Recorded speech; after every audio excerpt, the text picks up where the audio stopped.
4 mois. Voilà la période terriblement longue qui s'est écoulée depuis que le petit Émile, 2 ans et demi, a disparu.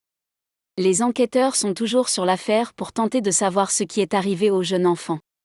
Même si aucune piste ne semble se démarquer, les recherches se poursuivent avec notamment des analyses informatiques poussées.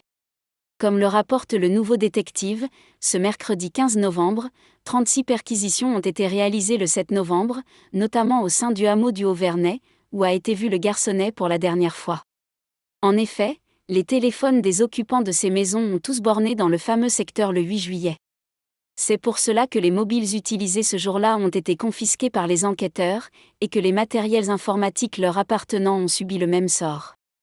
Le but étant de copier le contenu entier de ces appareils, à commencer par les messages, les photos et l'historique Internet, afin que la cellule spécialisée, comme Cybergen, puisse les passer au crible.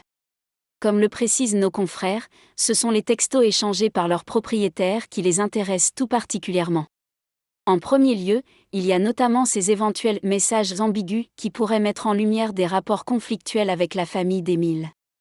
De possibles fichiers pédopornographiques recherchés. Ces messages pourraient aussi permettre aux enquêteurs d'identifier des incohérences entre une version précédemment soutenue lors d'un interrogatoire et celle partagée virtuellement. Bien évidemment, la cellule d'investigation informatique cherche aussi à mettre la main sur des photos ou vidéos à caractère pédopornographique, qui pourraient traduire une attirance pour les mineurs. Les propriétaires des téléphones et autres ordinateurs ne sont pas forcément des résidents à l'année. Il y a aussi des touristes ou encore des propriétaires d'une maison secondaire se trouvant dans le hameau du Haut-Vernay.